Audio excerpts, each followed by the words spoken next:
Salut à tous les amis, j'espère que vous allez bien aujourd'hui, j'espère que tout se passe le mieux possible pour vous actuellement.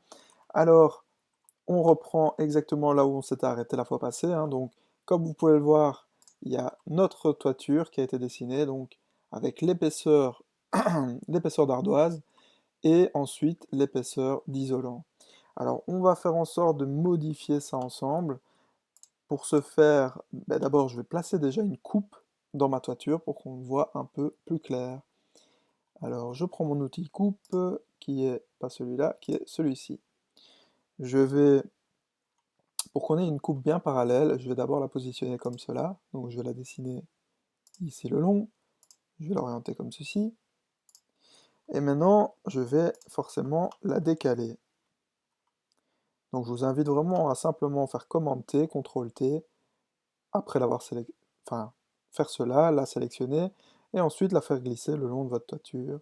Voilà. On va la positionner de manière un peu centrale, hein, ici par exemple. Et maintenant, vous allez étirer les bords. Donc, vous cliquez sur les petits points, vous cliquez ici sur cet outil, et on va faire ça comme ça. Voilà. Alors, ma coupe, elle s'appelle C1, donc je vais aller la sélectionner ici.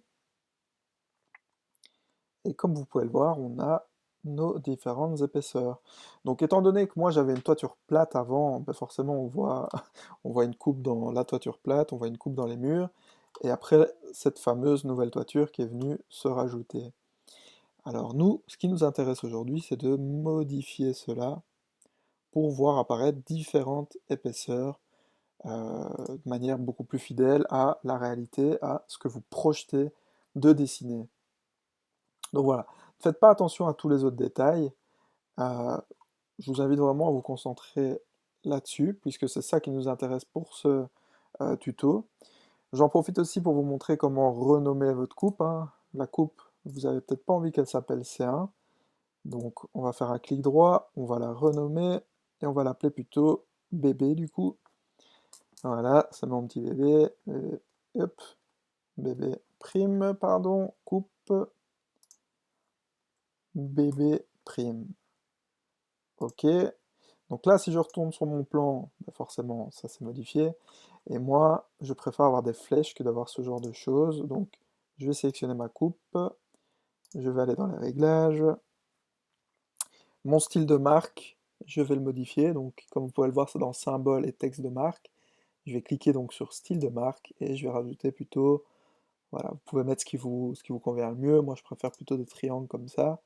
C'est un peu mieux. Voilà. Bon, là, pour le coup, ils sont gigantesques. Donc, on va modifier leur taille, leur taille. Bon, vu que c'est pas le sujet de cette vidéo, je vais peut-être pas perdre trop de temps avec ça. On va peut-être mettre des plus petits. Ouais, ils sont toujours aussi grands. Bon, allez, on va aller changer ça. Alors, vous allez chercher en fait le dimensionnement de vos symboles. Donc, je pense que c'est dans marque. Voilà, marque. Et taille de la marque. Voilà, c'est ça. Donc là, on va mettre 5 mm pour que ce soit 2 fois plus petit. Voilà, c'est quelque chose d'un peu mieux. De toute façon, l'outil coupe sera envisagé par la suite. C'est pas le sujet de la vidéo d'aujourd'hui. Alors, ma coupe bébé, donc je sélectionne ma toiture, hein, comme d'habitude. Au niveau structurel, vous pouvez directement ici changer la composition de votre toiture. Donc ça, c'est une manière de faire. Comme vous pouvez le voir, ça change automatiquement. Donc toiture béton, peu importe, hein, toiture béton, isolant, etc. Enfin voilà. Moi personnellement, je ne travaille jamais comme ça. Pourquoi? Parce que tout ça peut vous servir de base, mais c'est très très figé et vous devez d'office remodifier ça. Donc moi, ce que je vous invite à faire, une fois que vous avez choisi la base qui vous convient le mieux, vous sélectionnez votre toiture et vous allez plutôt dans Options, Attributs d'éléments et Structure composite, voilà.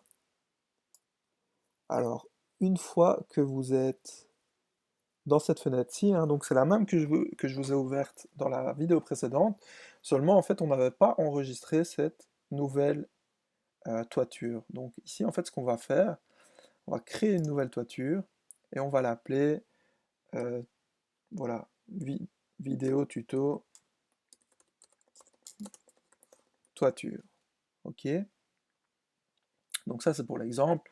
Forcément, je vous invite plutôt, euh, en pratique, je vous invite plutôt à l'appeler, voilà, 4.9 toiture à versant tuile plate plus isolation rigide, par exemple. Voilà, c'est un exemple, hein, mais encore une fois, c'est pour vous montrer un peu la logique.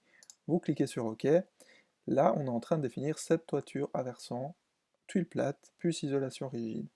Alors là, l'enjeu, c'est vraiment d'aller retrouver ce qui correspond le plus à cela. Et forcément, ben, l'objectif, c'est d'avoir exactement ce que vous recherchez.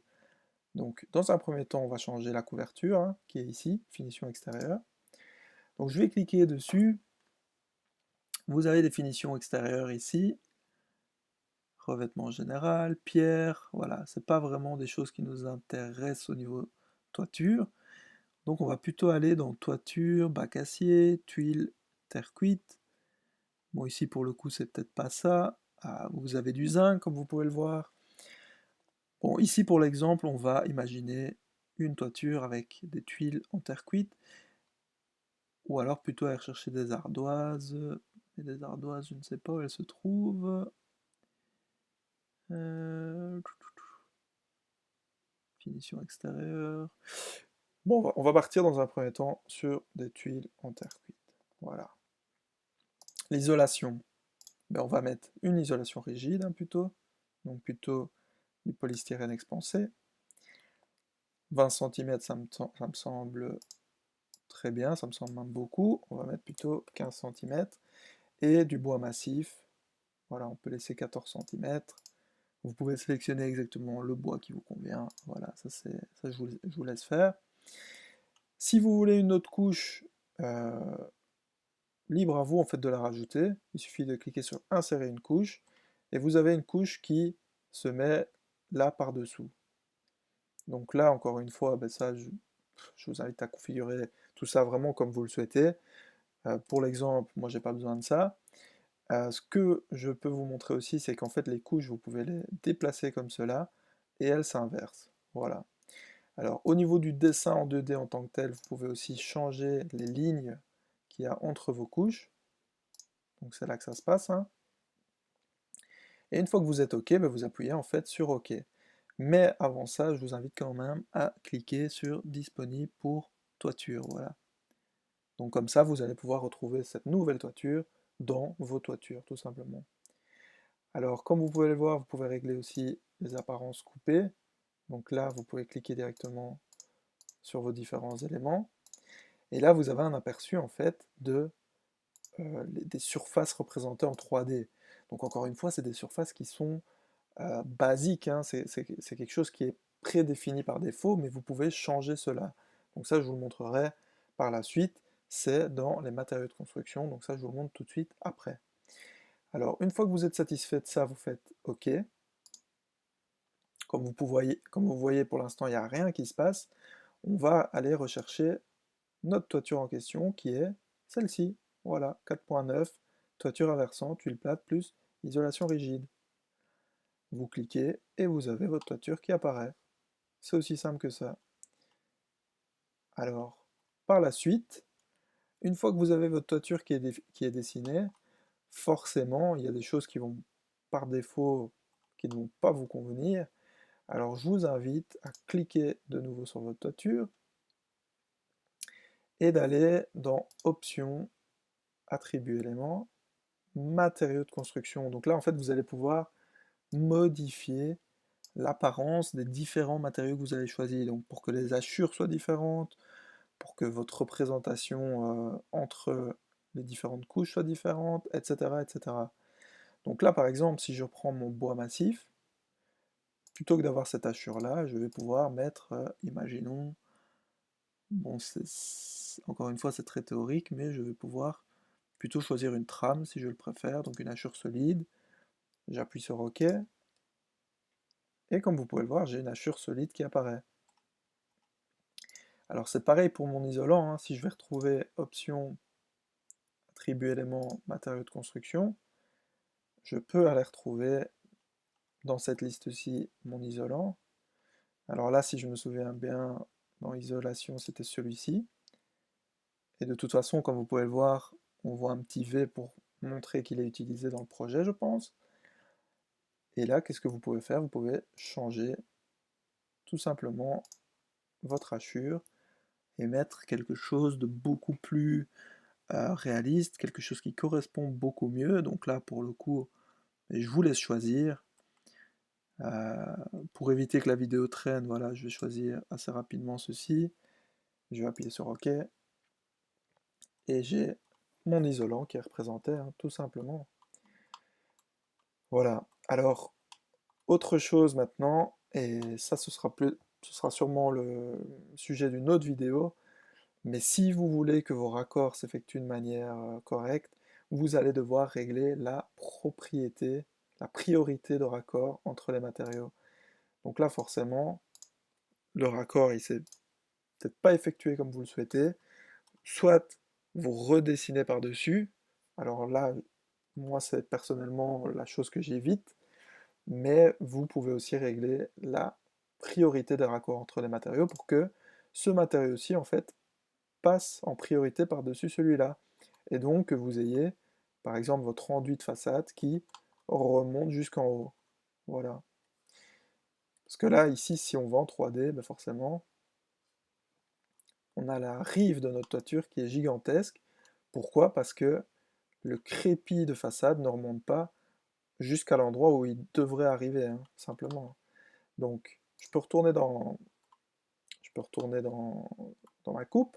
Je sélectionne ma toiture, je vais dans Options, Attribut éléments. Je vais essayer de retrouver. Alors, si je vais dans Structure composite, j'ai cette toiture-ci. Ce n'est pas ici que ça se passe. Options, Attribut éléments. Oui, c'est dans les matériaux de construction. Donc là, mon bois massif, je le laisse tel quel pour qu'il apparaisse en façade. Par contre, mon isolant, je veux que la priorité d'intersection elle soit très faible pour qu'il passe de manière secondaire dans mes raccords. Donc je glisse ceci, j'appuie sur OK. Et là, normalement, forcément, vu qu'on est sur le même élément, alors on retourne en 3D pour voir ce que ça donne. Et le raccord, comme vous voyez, il ne s'est pas encore effectué. Alors il faut que je change plutôt la propriété du coup d'intersection de mon crépi extérieur. Donc là, comment je vais faire? Je vais aller rechercher. Je vais aller au niveau de mon rez-de-chaussée. Je vais voir les différents matériaux que compose mon mur. Donc mur extérieur transfo. Voilà, je vais aller rechercher mon mur. Donc c'est un peu fastidieux, hein, je vous l'avais dit, hein, mais voilà, une fois que vous avez bien compris, vous maîtrisez cela, vous pouvez vraiment gérer Archicad comme vous voulez. Vous pouvez aller beaucoup plus loin dans l'utilisation des détails techniques et autres, des raccords entre vos différents matériaux. Donc ça vaut vraiment la peine d'essayer de comprendre toute cette mécanique pour ensuite pouvoir dessiner exactement tout ce que vous voulez. Donc là, je vais aller rechercher en fait le mur que j'ai dessiné. Donc je vais dans Options, Attribut éléments, Structure composite. Je vais essayer de retrouver mon mur que j'ai appelé mur porteur extérieur transfo, voilà. Et là, je vois que mon matériau extérieur, c'est générique finition extérieure. Donc ça, c'est ma cible. Je vais vraiment essayer d'aller modifier le degré de priorité de ce matériau-là. Donc pour ce faire, je vais aller dans Options. Bon, forcément, je dois d'abord fermer cette fenêtre-ci. Donc je vais dans Options, voilà, Attribut éléments, Matériaux de construction. Et là, je vais essayer de retrouver ce matériau en question qui est générique finition extérieure. Et là, pour ce faire, je vais maintenant augmenter mon niveau de priorité. Donc je fais OK. Là maintenant, on est peut-être bon, on va aller voir dans ma coupe. Si je crée mon raccord, dessin, connecté.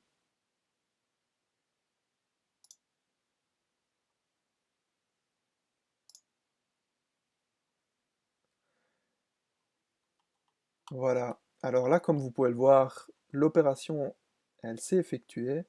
Bon, par contre, de nouveau, il faut vraiment graduer chacune des priorités de vos matériaux pour que tout se fasse exactement comme vous le souhaitez. Parce que là, comme vous pouvez le voir maintenant, ça est passé en priorité sur la toiture, mais mon bloc porteur est passé aussi en priorité sur mon bois, sur mon isolant.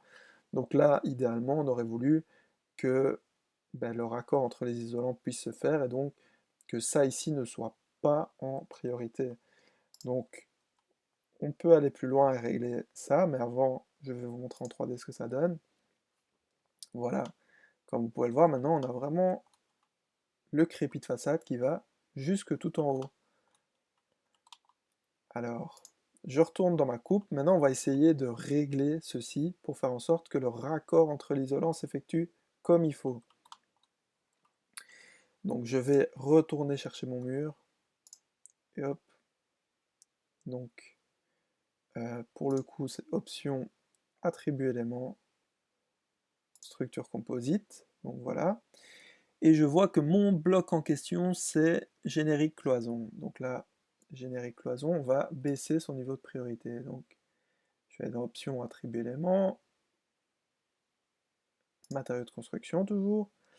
Et là, maintenant, je prends générique cloison. Et là, on va baisser son niveau de priorité. Voilà. On clique sur OK. Je retourne dans ma coupe. Et maintenant, comme vous pouvez le voir, le raccord, il s'effectue comme il faut. Alors maintenant, forcément, tout dépend du détail que vous voulez. Là, encore une fois, je fais ça vraiment sans réfléchir, on va dire. C'est vraiment pour vous montrer comment faire en fonction des envies que vous avez, comment réaliser vraiment la chose. Après, ici, ce détail n'est pas bon. Il faut forcément jouer avec tout ça pour obtenir le détail que vous voulez. Après, sachez qu'une fois que vous obtenez, euh, que vous avez vos matériaux qui sont préconfigurés avec les bons niveaux les bons degrés de priorité, etc., etc., après, vous pouvez rapidement dessiner vos projets et tous vos raccords, vos détails techniques vont se faire de manière beaucoup plus fluide, beaucoup plus logique, et vous n'aurez plus à vous soucier de tout ça en fait. Mais voilà, pour le coup ici, bon, comme vous pouvez le voir, il y a encore des lignes en trop, etc. Il faut vraiment que vous vous attardez sur ce point-là pour obtenir le résultat que vous souhaitez. Voilà, j'espère que cette vidéo vous a aidé. Ça fait beaucoup d'informations en une fois. Mais encore une fois, je pense que ça sert à rien de survoler les choses non plus. Donc ici, on a pu voir vraiment cette chose-là en détail. Comment, d'une part, configurer les différentes couches de notre toiture, comment leur attribuer une apparence en coupe, une apparence en 3D. Ça, c'est une chose aussi. D'ailleurs, je vais reculer ma 3D. Et comme vous pouvez le voir, on a une apparence en bois en dessous, on a le métal sur le côté, et on a sur le dessus, on a ceci, donc c'est exactement ce qu'on avait configuré ici. Maintenant, forcément, on peut changer ça et mettre autre chose, hein, donc peinture blanc titanium par exemple, cliquez sur OK, voilà. Voilà, je ne vais pas vous retenir plus longtemps, je pense que cette vidéo était déjà assez coriace. Maintenant, vous savez à présent comment configurer les différentes épaisseurs de votre toiture, comment aussi gérer la priorité des matériaux pour avoir des raccords beaucoup plus corrects et beaucoup plus propres à ce que vous souhaitez obtenir. On se retrouve à présent dans une prochaine vidéo, non pas pour l'outil coque, mais pour l'outil ouverture de toit, pour percer cette toiture et rajouter des Velux, tout simplement. A bientôt pour de nouvelles vidéos, j'espère que celle-ci vous a plu. N'hésitez pas à rajouter des commentaires, à mettre un like si vous avez aimé, et à nous suivre sur les réseaux sociaux. À très bientôt!